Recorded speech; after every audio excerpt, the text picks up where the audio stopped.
Hey everyone, Kevin Mitchell here, and in this video today I'm going to be talking about the power of your environment. And for this Top Performer Thursday, lots of times I talk about motivation and, wanting it bad, and that's really important to achieving your goals, is, having the will.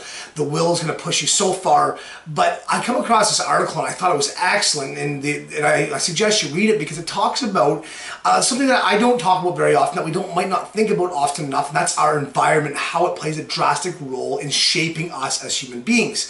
And that's cool, but the reason I shared it, the reason I'm shooting this video is because it goes one step further and talks about three different things that you can do to help use your environment to push you towards your goals, to make you the best you that you can be.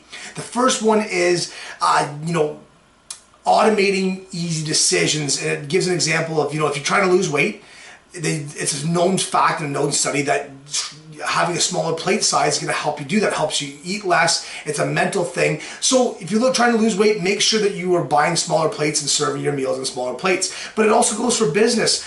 Make your decisions really easy. Like, there's so many wonderful resources out there today, like Wunderlist or Evernote, and use the resources that are available to you for alarms. Even use your Google Calendar to sit there and schedule in creative sessions, schedule in times to work on your big project in life, and really automate your life that way, so that way it becomes routine.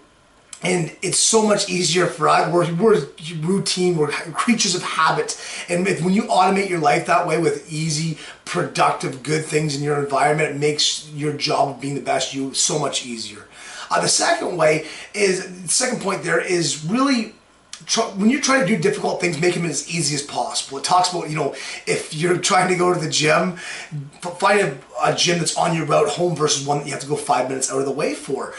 If you, have free time every morning before you go to work, say you're an early riser, you get up at 6 o'clock, and you, again, getting back to the workout routine, or maybe you go on the Top Performer Thursdays, maybe you really want to commit to reading some really good books or listening to good audiobooks, and you get up at 6 and you don't have to leave for work at 7:30, you get up at 5 and don't have to leave till 6:30. Automate your life. Put it in your schedule where every morning during that dead time, and maybe you're go to bed late. Maybe your wife goes to bed earlier, your husband goes to bed earlier, and every night between 9 and 11 o'clock you have that open space where you're watching television. Really, put it in your life and plan the things that you want to do to be more productive, to be a better person in those sections. Make it, talk about getting in the flow, and it's putting things in your life that you want to do in the flow of your life, in those pockets where you have the opportunity to, be productive, and put the things that you want to do most in those pockets, so it makes your life easier. It's like, instead of swimming upstream, instead of biking uphill, it's like you're biking downstream or swimming with the stream. It just makes it so much easier to achieve what you want to achieve. And lastly, it talks about, and probably this might be the most important, is removing the negative influences in your life. And this is most important, and just like a lot of things in life, when it's the most important, it's also the most difficult. And this is where you really have to look in a mirror. Do you have friends? Do you have family? Do you have colleagues? Do you have sports teams that you're playing on or hanging out with that are really negative influences, that are preventing you from doing and achieving what you want to achieve? And this is not an easy answer, and a negative influence doesn't necessarily mean something that says when you're trying to, write a book, when you're trying to create a new product to sell, when you're trying to learn about internet marketing.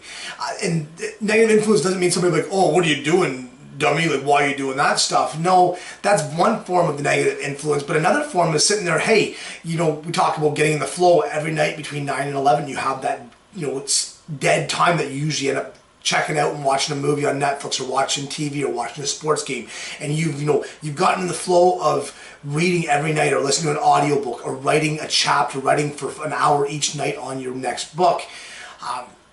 A negative influence in your life could be somebody that's constantly texting you, bugging you, hey, why don't you want to come over and have a drink? You want to come over and do this? You want to come? You don't want to play PlayStation? Those are also negative influences, and not because they may mean to be. It's not because they're bad people. It's because they are preventing you from achieving what you want to achieve.